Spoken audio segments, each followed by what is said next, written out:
किताबें बहुत सी पढ़ी होगी तुमने, मगर कोई चेहरा भी तुमने पढ़ा है। चलिए दोस्तों, आज हम लोग बात करेंगे इस वीडियो में कि एनटीपीसी ग्रुप डी के लिए कौन कौन से जो है बुक वो बहुत ज़्यादा जो है इम्पोर्टेंट है, यानी बुक लिस्ट के बारे में। ठीक है, जो नए फ्रेशर स्टूडेंट हैं उनके लिए एक ये वीडियो है, या जो प्रिपरेशन कर रहे हैं वो भी देख सकते हैं। तो हेलो साथियों, कैसे हैं आप सब? आशा करता हूँ, उम्मीद करता हूँ कि आप सब अच्छे होंगे। ठीक है, मैं तो अपना कुशल मंगल हूँ, अच्छे से मेरा काम चल रहा है। उम्मीद करता हूँ कि आप भी अच्छे होंगे। तो सबसे पहले किसी भी अगर आप एग्ज़ाम की तैयारी करते हैं तो सबसे पहले उसका आपके पास सिलेबस होना चाहिए।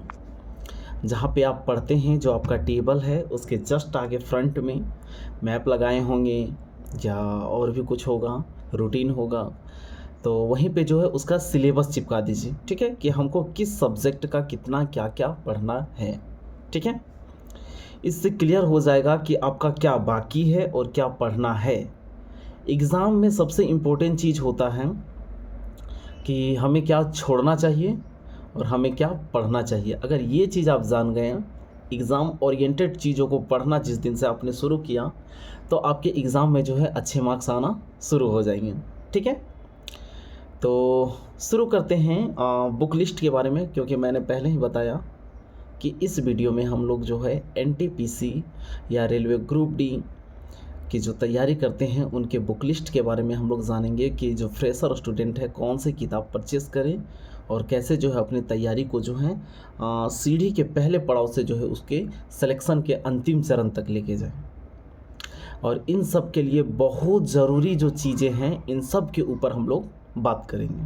ठीक है, इसका ब्लूप्रिंट मेरे दिमाग में है, धीरे धीरे धीरे जो है इसको निकालना शुरू करेंगे। तो सबसे पहले अगर हम लोग बात करेंगे ग्रुप डी की, ठीक है, RRB group D, railway requirement board. ठीक है, तो ग्रुप डी पहले तो दिमाग में लोगों लोग जब सोचते हैं कि अरे ग्रुप डी को बहुत हीन भाव से देखा जाता है।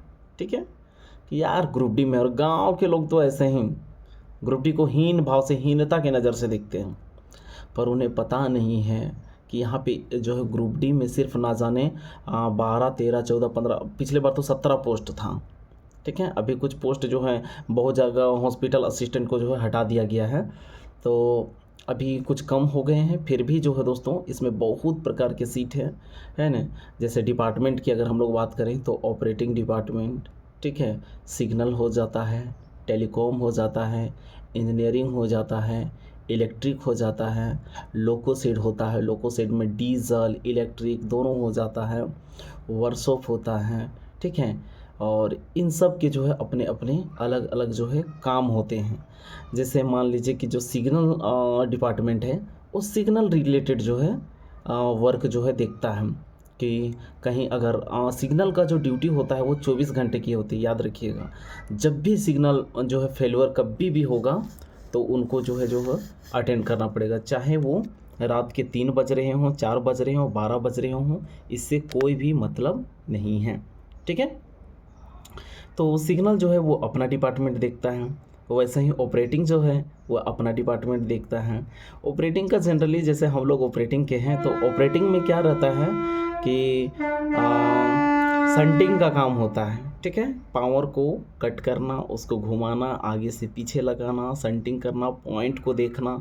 ठीक है, पॉइंट में अगर कुछ फेलवर आता है तो जनरली पहले एक बार हम लोग देखते हैं, उसके बाद अगर वो हम लोग से होने लायक रहता है तो करते हैं, नहीं तो फिर उसको सिग्नल अटेंड करता है। और फिर गाड़ियों से सिग्नल एक्सचेंज करने का रहता है।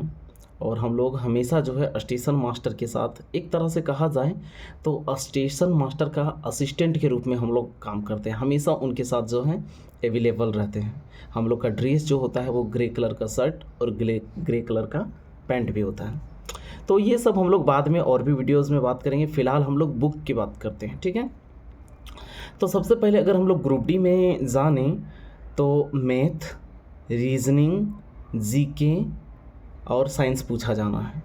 ठीक है, तो मैथ के लिए सबसे पहले अगर हम लोग बात करेंगे मैथ, ठीक है, तो मैथ के लिए जो है सबसे पहले अगर बेसिक, अगर फ्रेशर स्टूडेंट हैं जो नए पड़ाव के साथ अगर शुरू करना चाहते हैं, ठीक है, तो सबसे पहले जो है दोस्तों आर एस अग्रवाल की जो बुक है, ठीक है, आर एस अग्रवाल का जो अंकगणित है इसको मैं कवर करके रखा हूँ, पर ये आर एस अग्रवाल का बुक है, ठीक है। यहाँ हाँ इधर से दिखेगा। तो इसको जो है दोस्तों एक बार इसको आर एस अग्रवाल के बुक को जो है पढ़ना काफ़ी जो है फ़ायदेमंद रहेगा नए स्टूडेंट के लिए, ठीक है। इसमें जो है क्या क्वेश्चन का लेवल जो है एकदम बेसिक से लेके टॉप लेवल तक दिया गया है, ठीक है। कभी कभी जो है कि जैसे कहा जाए कि एक सेक्शन को आप पूरा बना लीजिएगा, जस्ट अगर टाइम एंड वर्क को अगर हम बना रहे हैं तो एक चैप्टर में जो टाइम एंड वर्क पूरा दिया हुआ होगा उसके बाद इसका पार्ट 2 यानी थोड़ा जो है लेवल को इजी टू मॉडरेट और मॉडरेट टू हार्ड इसमें दिया गया है, ठीक है। तो आर एस अग्रवाल बुक जो है दोस्तों स्टार्टिंग स्टूडेंट के लिए मतलब बहुत ही अच्छा बुक है, ठीक है। अब रेलवे में जो बार बार जो क्वेश्चन पूछा गया है इसके लिए अगर आपको क्वेश्चन अगर देखना हो तो उसके लिए मैथ का जो है दोस्तों यूथ पब्लिकेशन, ठीक है, यूथ पब्लिकेशन का जो है बुक जो है दोस्तों इसमें अभी तक जो है रेलवे रिक्वायरमेंट बोर्ड के द्वारा जितने भी क्वेश्चन पूछे गए हैं वो सारे जो है दोस्तों दिए गए हैं, ठीक है। और ये जो है आपको मिलेगा चैप्टर वाइज, ठीक है, चैप्टर वाइज जो है ये मिलेगा। और रही बात अगर ऑनलाइन जो क्लास करना चाहते हैं तो ऑनलाइन जो है रेलवे के लिए तो परफेक्ट जो है क्या साहिल सर, ठीक है, साहिल सर का मैथ पढ़ लीजिए मस्त एकदम। तो वो क्या है कि चैप्टर वाइज तो पढ़ाते ही हैं, बीच बीच में जो है वो अल्टरने ये क्या मिसलेनियस टाइप से मिला हुआ क्वेश्चन लेके आते हैं, ठीक है। तो साहिल सर का मैथ जो है ऑनलाइन आप लोग पढ़ सकते हैं, वो काफ़ी बेटर है। मैं प्रमोट नहीं कर रहा हूँ, मैं खुद भी पढ़ा हुआ हूँ उनसे ऑनलाइन में। ऐसे तो मैं ज़्यादा ऑफलाइन क्लासेस किया था पहले अपने रांची में, फिर भी मैं आप सबको बता रहा हूँ कि और पढ़ा हुआ हूँ साहिल सर का, इसलिए कि रेलवे के लिए जो है वो परफेक्ट एकदम बताते हैं, ठीक है, या और भी अदर एग्ज़ाम के लिए, ऐसा कोई जरूरी नहीं है कि रेलवे के लिए ही। इसके बाद अगर हम लोग बात करेंगे दोस्तों GK/GS, ठीक है, तो इसके लिए आप लोग जान ही रहे हैं रामबाण जो है क्या है दोस्तों लूसेंट, ठीक है। लूसेंट को आप 10 बार भी पढ़ो 20 बार भी पढ़ो, इसमें भी मैंने कवर कर रखा है, ठीक है। तो लूसेंट को 20 बार भी पढ़ूं तब भी जो है क्या है कम है, ठीक है। और इसके अलावा अगर लूसेंट को आप उतना ज़्यादा पसंद नहीं करते हैं तो आप जो है दृष्टि का भी जो है सामान्य ज्ञान पढ़ सकते हैं, इसमें भी वैसा ही दिया हुआ है, बस थोड़ा बहुत जो है अलग होगा, है ना। बाकी जो आपका मतलब अच्छा लगे, जो आपको अच्छा लगे पढ़ने में, आप इन दोनों में से किसी को भी प्रीफर कर सकते हैं, ठीक है। चलिए, तो ये बात हो गई जीके की और मैथ की। अच्छा, मैथ में आप सगीर अहमद को भी पढ़ सकते हैं, RD शर्मा को भी पढ़ सकते हैं, लेकिन मैंने क्या किया स्टार्ट, ठीक है, जहाँ से स्टूडेंट जो है शुरुआत करते हैं उन सब के लिए मैंने बात की कि सबसे बेस्ट जो है RS अग्रवाल बहुत अच्छा बुक है, क्योंकि मैंने खुद उसको जो है 4-5 बार पढ़ा है, ठीक है, 4-5 से भी हमको लगता है ज़्यादा बार ही उसको पढ़े होंगे हम तो। 2 बार तो पूरा कॉपी में नोट किए थे उसका क्वेश्चन विथ आंसर बना बना के, जब वो कोचिंग में पढ़ते थे उस टाइम। और फिर ना जाने उसको कितना बार जब भी मन करता है पेन पेपर उठाओ एकदम रगड़ दो 2 चैप्टर उठा के, ठीक है। और अब आदत हो गया है। और मैंने सगीर अहमद को भी पढ़ा है, ठीक है। और शारदा का जो RD शर्मा क्या नाम है पब्लिकेशन का, शायद शारदा बुक का नाम है, उसको भी पढ़ा है। चलिए, उसके बाद जो है लूसेंट के बुक को भी पढ़े हैं, मैथ में अचीवमेंट का मैथ बनाए हैं।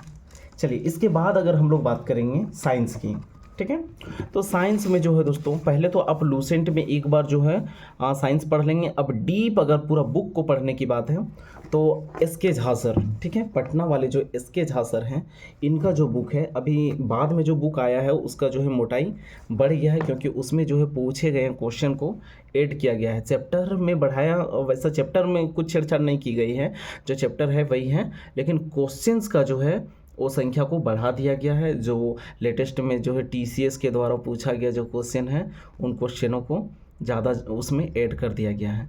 तो मैं तो आपको प्रीफर करूंगा कि आप SK झा सर का जो है साइंस को पढ़ें, इसमें बहुत ही अच्छी तरीके से दिया गया है। और बीच बीच में सर जो है अपना जो ट्रिक यूज़ करते थे, है ना, वो ट्रिक भी जैसे मान लीजिए कलर है, कलर को आपको याद करना है कि प्राइमरी कलर मिला के कौन कौन सा सेकेंडरी कलर बनते हैं। तो ला मैं नीले पीकॉक को हरा पिला दूँ, या क्या बोलते हैं बैजानी हापी नाला जो भी ग्योर वाला होता है, या क्या बोलते हैं, रे सबको याद करने का जो सीक्वेंस होता है, ठीक है, ये सब चीज़ सर जो है अपने छोटे छोटे ट्रिक्स में भी किताब में दिए हुए हैं, ठीक है। और सर का एक फेवरेट डायलॉग है कि दिन भर चाहे जहाँ रहियो हमार भैया, शाम के आई हो हमारे यहाँ। वो जब फ्री क्लासेस लेते थे तो बोलते थे कि दिन भर तुम चाहे जहाँ रहो, शाम को मेरा क्लास अटेंड जरूर करो। इसके झा सर, ठीक है। तो इनका जो है साइंस बुक एकदम परफेक्ट है, ठीक है। रेलवे का हब माना जाता है पटना को। और ये पहले जो है जो द प्लेटफॉर्म नहीं है वहाँ पे पहले ये पढ़ाते थे, बाद में इन्होंने अपना जो है कोचिंग सेंटर कर लिया। और काफ़ी बच्चे जो हैं इनके सेलेक्टेड हैं, काफ़ी मतलब क्या, हर स्टेशन में होगा इंडिया के इसके झांसर के स्टूडेंट। तो गुरु जी को मेरा प्रणाम है, ठीक है।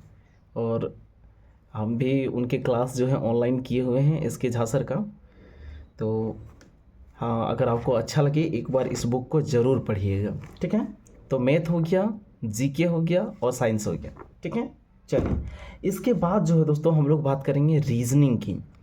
तो डियर, रीजनिंग का बुक तो हम यहाँ रखे नहीं हैं, रीजनिंग का बुक मेरा घर में है। रीजनिंग एक नॉर्मल अरिहंट का बुक भी ले लीजिए, ठीक है। और रीजनिंग को 3-4 बार 5 बार बना दीजिए, ठीक है। रीजनिंग क्या है, तर्क शक्ति है। जितना आपका दिमाग जो है तर्क काम करेगा उतना जो है आप उसमें निपुण होते चले जाइएगा, ठीक है। तो रीजनिंग के लिए आप जो है आर्यहंट का बुक को प्रीफर कर सकते हैं, ले सकते हैं। उसको जो है 4 से 5 बार एकदम रगड़ दीजिए, बना दीजिए, ठीक है। अब बात करें जो है दोस्तों जीके में कुछ वेटेज होता है करंट अफेयर का, ठीक है। करंट अफेयर का कुछ वेटेज होता है। तो इसके लिए जो है दोस्तों आप स्पीडी का करंट अफेयर जो है ले सकते हैं, ठीक है।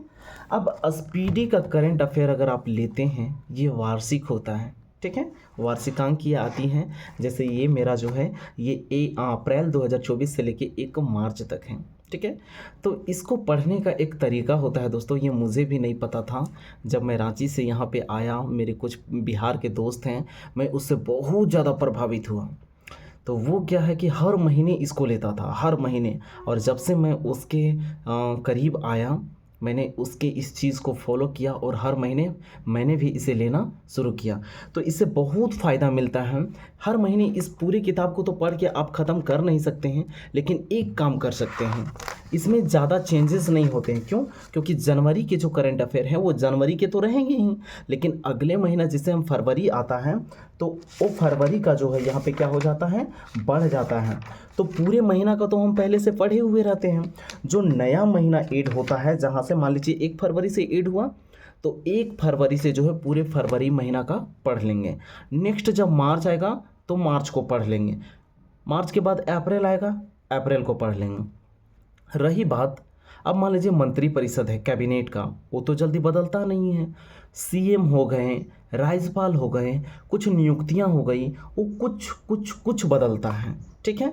और इसमें जो है विज्ञान परिदृश्य, आर्थिक परिदृश्य, खेल कूद, ये सब अलग अलग करके दिया हुआ रहता है।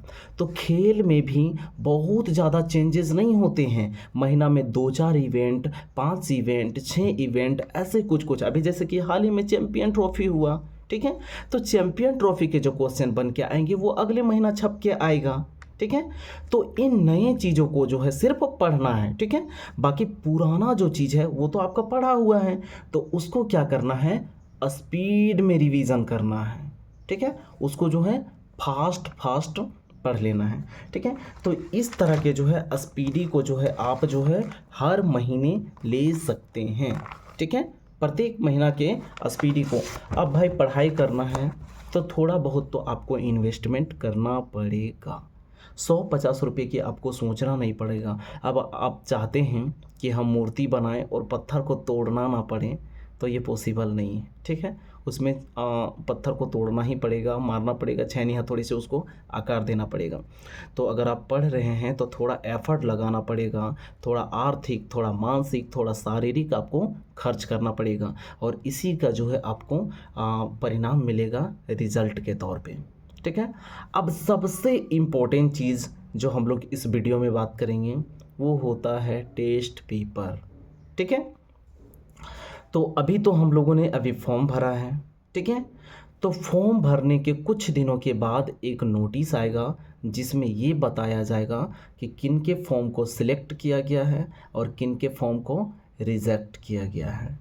अगर आपका फॉर्म सिलेक्ट हो जाता है यानी कि आप एग्ज़ाम देने के लिए एलिजिबल हो जाते हैं, ठीक है, वहाँ से अपने मेहनत को जो है दोस्तों एकदम और शार्पनेस यानी कि धार देना शुरू कर देना है, ठीक है। चाहे वो आपका एनटीपीसी तो हमको लगता है कि मई या जून में, अप्रैल मई ज़्यादा मोस्ट ऑफ चांस बनता है कि मई या जून तक ले लेगा, जैसा कि टेंटेटिव कैलेंडर पहले जारी किया गया था, ठीक है।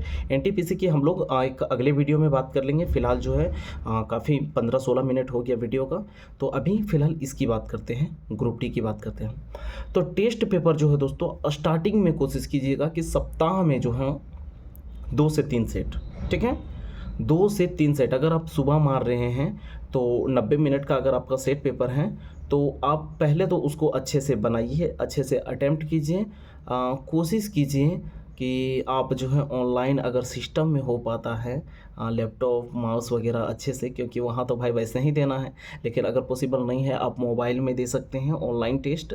और ऑनलाइन नहीं तो रुक्मिणी पब्लिकेशन का जो है वो बुक खरीदें, क्या बोलते हैं, सेट पेपर का द प्लेटफॉर्म, और उसका लेके और उसके बाद जो है दोस्तों कम से कम सप्ताह में स्टार्टिंग में 3 सेट जो हैं ज़रूर लगाएं। और सेट लगाने के बाद उन सेट का जो है एनालिसिस ज़रूर करें। एनालिसिस बहुत ज़रूरी है, ठीक है, एनालिसिस जो है वो बहुत ज़रूरी है। अगर आपको भी इंडियन रेलवे में आना है, अपना सपना जो है साकार करना है, अपने मम्मी पापा के फ़िक्र को फ़क्र में बदलना है, तो मेहनत तो बेटा को करना पड़ेगा ना, चाहे बेटा हो या बेटी हो, शेरनी है, ठीक है, तो उनको जो है मेहनत करना पड़ेगा। तो चलिए इन्हीं सब शुभकामनाओं के साथ कि आप अच्छे से मेहनत करें, सिलेक्शन लें, अपने माँ बाप के नाम को रोशन करें, गौरवान्वित करें, ठीक है। मैं आप सबसे अलविदा लेता हूँ। बहुत बहुत शुक्रिया वीडियो को यहाँ तक देखने के लिए। और हाँ, अगर वीडियो को यहाँ तक आपने देखा है तो एक लाइक ज़रूर कर दीजिएगा, ठीक है, और एक स्टडी रिलेटेड ग्रुप में इसे शेयर ज़रूर कीजिएगा, ठीक है, ताकि जो है एक ज़रूरतमंद इंसान तक जानकारी पहुंच पाए। चलिए बहुत बहुत शुक्रिया वीडियो को देखने के लिए, धन्यवाद। अब अपना ख्याल रखें, अपने मम्मी पापा का ख्याल रखें। जय हिंद।